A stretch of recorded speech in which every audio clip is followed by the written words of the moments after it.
From its vibrant culture, beautiful landscapes and historical landmarks to its unique cuisine, we tour Spain in search of adventure and to immerse ourselves in this diverse and unforgettable destination.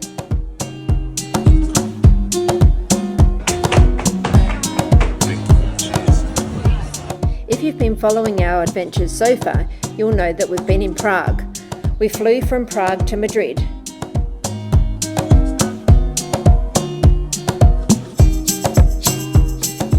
We got to our accommodation, which was in central Madrid, and thankfully it had a pool as the weather was so hot.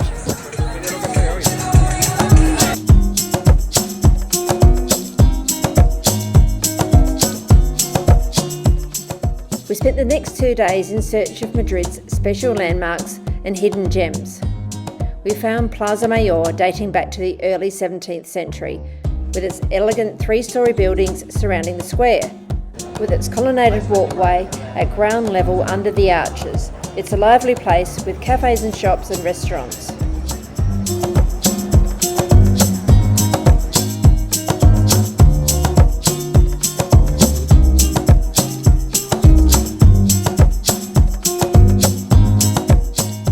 We then found Mercado de San Miguel, with its vibrant atmosphere and gourmet offerings of tapas, pastries, cheeses and more.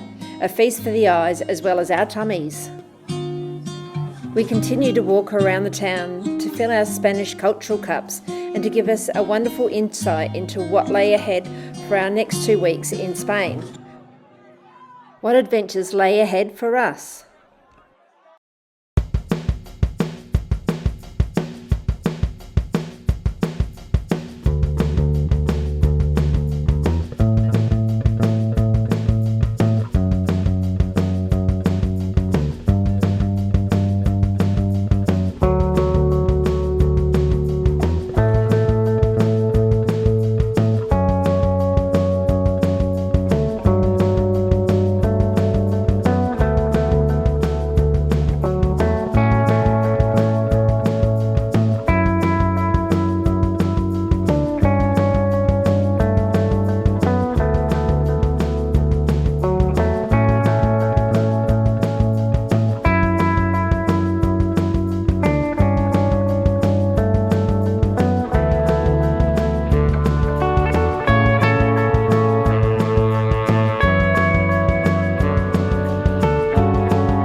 It was time to meet our fellow passengers as we embarked on another organised tour, the Spain and Portugal Explorer, with our first 7 days travelling mainly through northeastern Spain and sneaking into Andorra.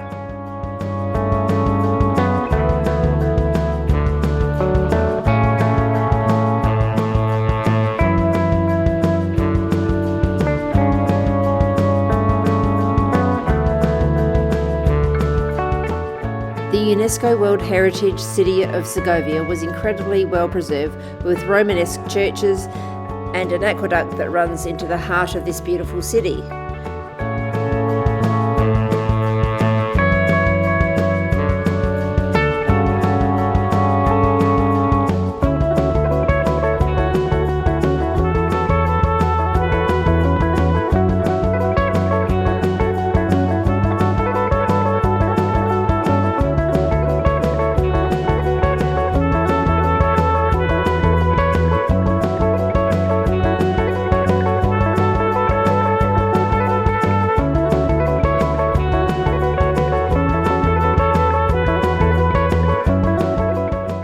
We had a chance to discover the sights, such as the Cathedral of Segovia.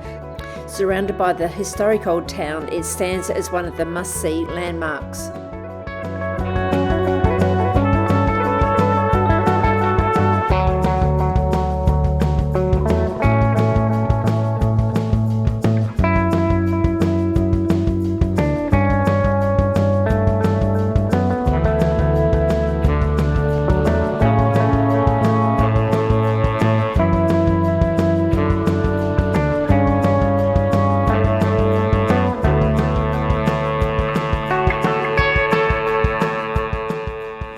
Our guided tour took us to the medieval castle, the Alcazar of Segovia, built on a rocky hilltop with a fairy tale appearance, where the rivers meet, making the castle's strategic location and unique architecture a memorable landmark to visit.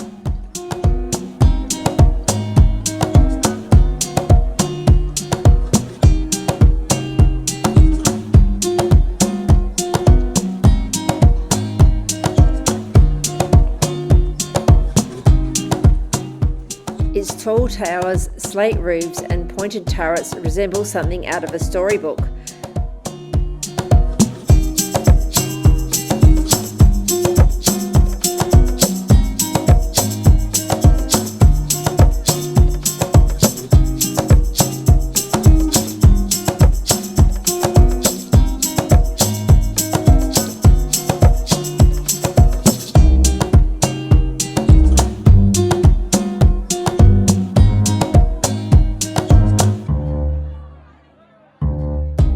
We walked back into the old town of Segovia to take in more sights. Having seen the key highlights, we stopped to take in the atmosphere one last time.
It was time to say adios to Segovia and to hit the road onto our next destination through epic scenery and on to San Sebastian.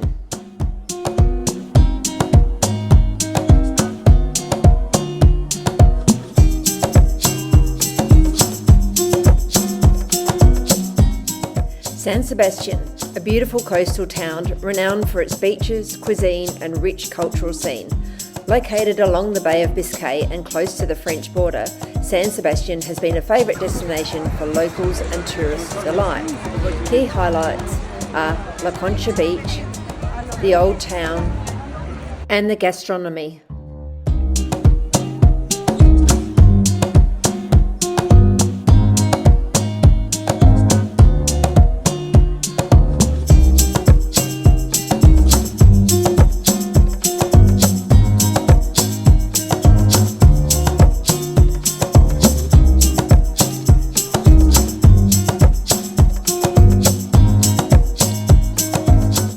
We were particularly keen to enjoy some tapas and to hunt down some of the burnt Basque cheesecake at La Vina, which was rich, smooth and slightly sweet and tangy. Tasting it fresh from the world famous sauce was actually a very special experience.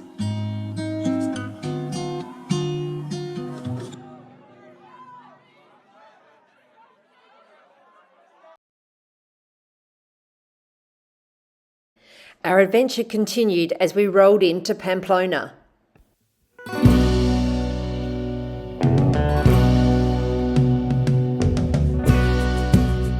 Pamplona, in northern Spain, is best known for the San Fermin festival, particularly the famous running of the bulls.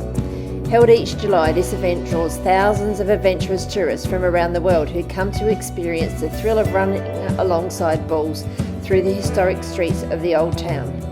We had so much fun reenacting the running of the bulls with our fellow travellers.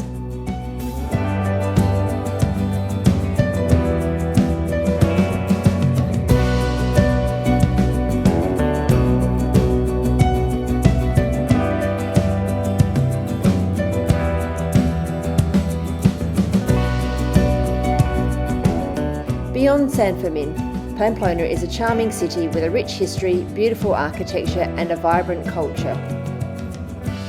We then travelled on to Pagos de Arras winery, which is located near the town of Valite. It's an exceptional destination for wine lovers. This modern winery offers a blend of tradition and innovation, set on a beautiful estate with rolling vineyards and a contemporary facility. We went on a winery and guided tour of the vineyards and cellars and the production facilities, which allowed us to learn about the winemaking process from grape harvest to bottling.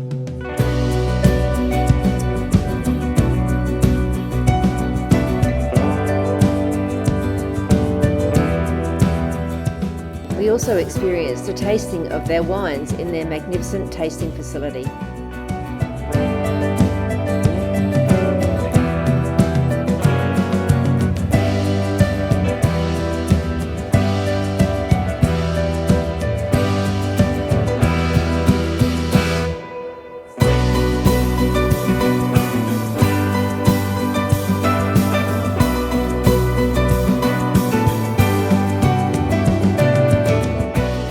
We then stopped in at the charming medieval town of Valite for lunch. It was quiet when we stopped. Valite's old town is a delightful maze of cobblestone streets, colourful houses, stone arches and small plazas. It's home to cosy cafes, boutique shops and traditional Spanish taverns, giving it a charming and welcoming atmosphere. Then we moved on to Zaragoza, the capital of the Aragon region in the northeastern Spain, which is a mixture of ancient history, unique architecture and vibrant culture. It's situated on the banks of the Ebro River and it boasts a history that spans over 2,000 years, influenced by Roman, Moorish, Jewish and Christian cultures. The Basilica of Our Lady of the Pillar is one of Spain's most iconic landmarks, and a stunning basilica is dedicated to the Virgin Mary and is said to be the first church in her honour. Its breathtaking Baroque architecture, domes and frescoes by Goya make it a must-visit. Francisco de Goya is one of Spain's most influential and celebrated painters, known for his powerful and often unsettling works that blend realism, emotion and social commentary. We had a guided tour of the must-see places in Zaragoza.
After our guided tour had finished, We then headed into Zaragoza's El Tubo district for its famous tapas bars. We enjoyed some tapas, but we also enjoyed some traditional sangria with friends.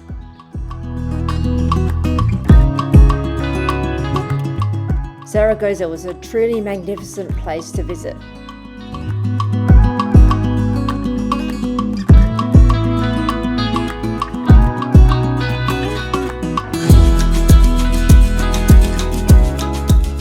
The drive from Zaragoza to Andorra is a beautiful journey through rugged landscapes, mountain passes and scenic valleys.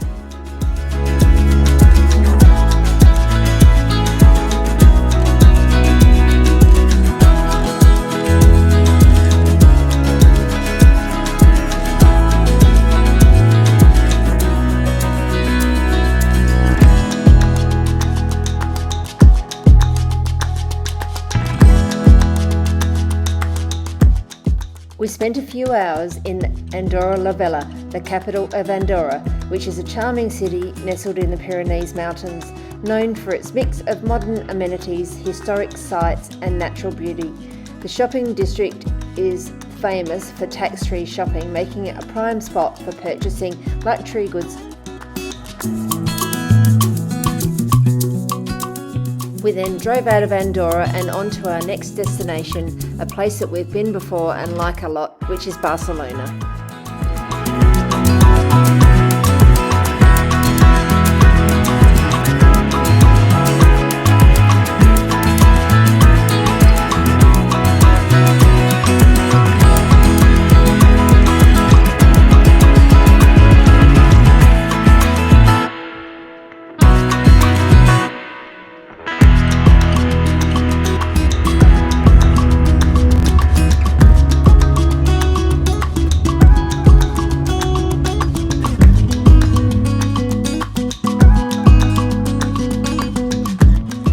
We started our Barcelona experience with a coach tour, stopping at the top of the city at Montjuic, a prominent hill known for its cultural and recreational significance overlooking the city and the harbour. It offers breathtaking views, historical landmarks and art museums and scenic parks.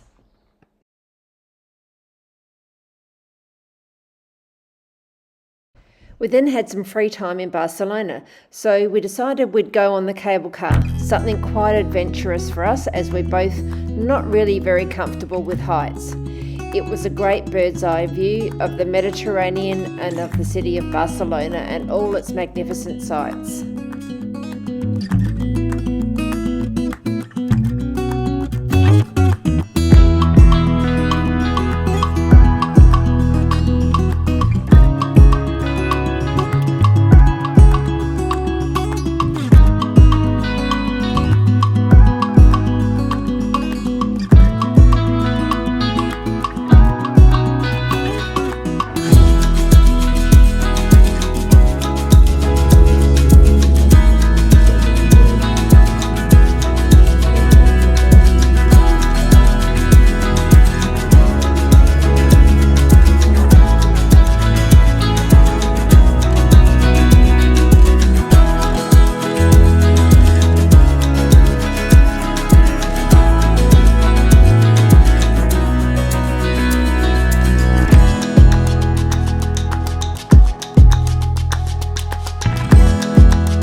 From the cable car, we then walked into Barcelona to discover the streets of La Rambla in the old city, finding quaint art studios, bars and historic buildings along a maze of narrow, winding streets and alleys dating back to the Roman times, and it's the birthplace of the city. home to medieval buildings, hidden squares and centuries-old churches. It was an amazing place to go and discover.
After some refreshments, we went in with our fellow travellers to watch a flamenco show.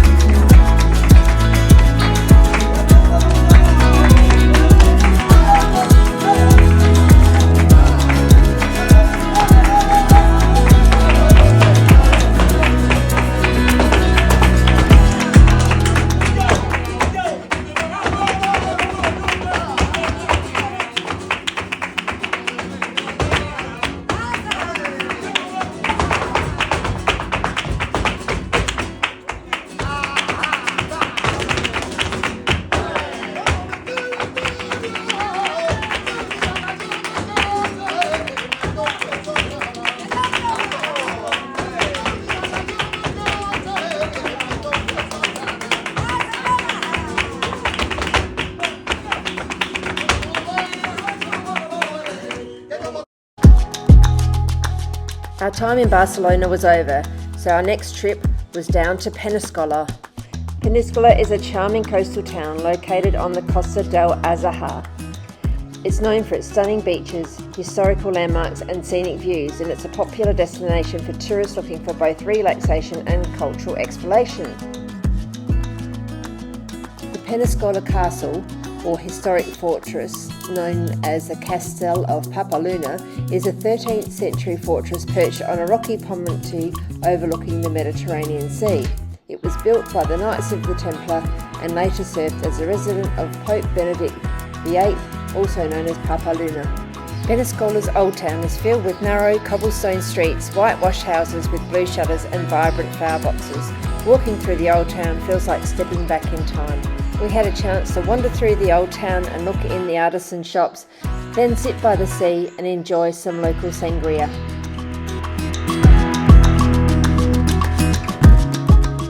We then travelled an hour and a half to Valencia along Spain's east coast. We stopped at the Opera House, which is also a performing arts centre and urban landmark, and part of the City of Arts and Sciences complex. Its futuristic design, with sweeping curves set over tranquil turquoise water, made visiting this centre an eye-opening experience.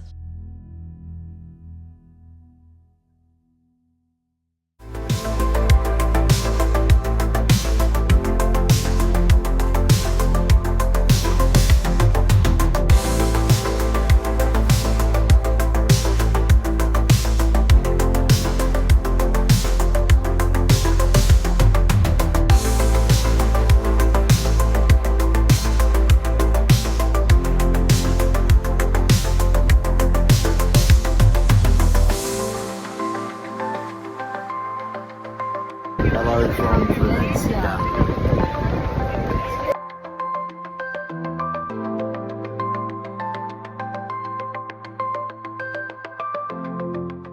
We then went into the old town of Valencia, which had many sights to discover.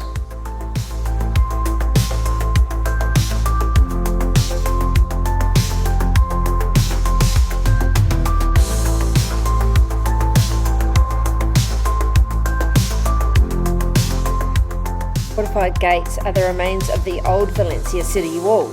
It was built between 1441 and 1493 and was still in use during the Peninsular War, when it was marked by cannonballs and musket shots.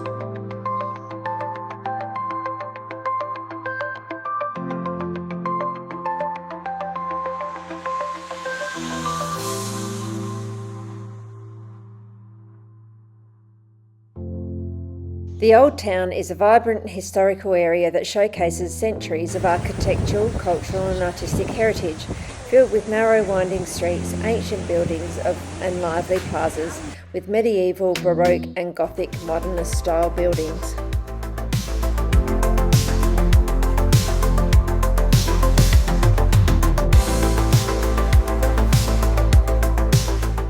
We tried the traditional Valencian drink horchata, made from tiger nuts, water and sugar. Served cold, it was a refreshing, creamy drink with a nutty, earthy taste.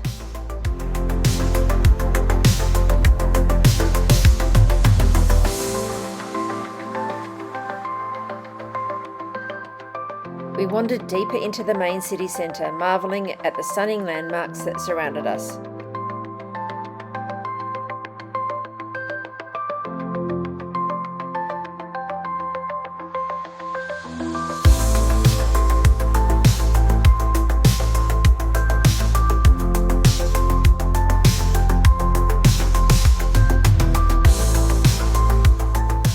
It was time to leave Valencia and head back to Madrid, with one more stop in Belmonte before we got there.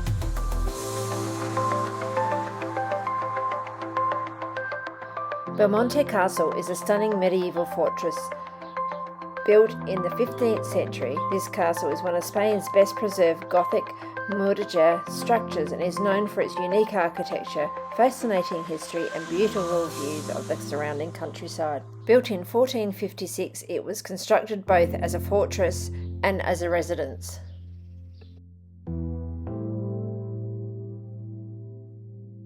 The castle has an unusual triangular layout and 6 circular towers, where the inner courtyard features open galleries and ornate decorations. Inside Belmonte Castle, we were treated to a beautifully restored medieval interior which combined grandeur and functionality, reflecting the life and times of the Spanish nobility. The Hall of Arms displays suits of armour, swords and other medieval weaponry, offering a glimpse into the martial life of the castle's inhabitants. This hall was likely a gathering space for knights and noblemen, where they would have prepared for battles or held strategic discussions. The castle has various noble halls and residential rooms adorned with period furnishings, tapestries and artwork. These rooms show how the noble family and their guests would have lived, with spaces dedicated to hosting and formal receptions. We explored the circular towers and defensive walkways along the castle walls, which were used for surveillance and protection.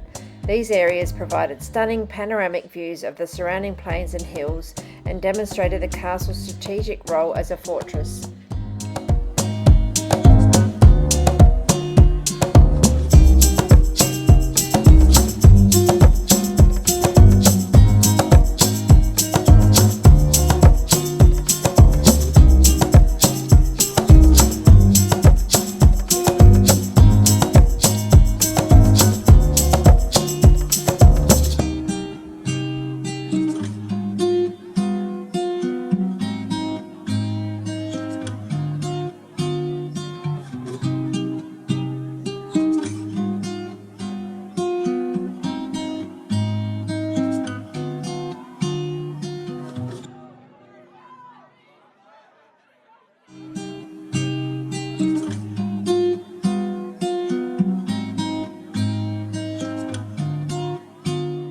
Our first loop of the Spain adventure was nearly complete. We then returned to Madrid for a few final days of discovery before setting out to explore even more of Spain, this time heading south. Join us next time as we uncover some incredible destinations in this beautiful country. Thanks so much for watching. We hope you enjoyed this episode. You can watch some more of our episodes here.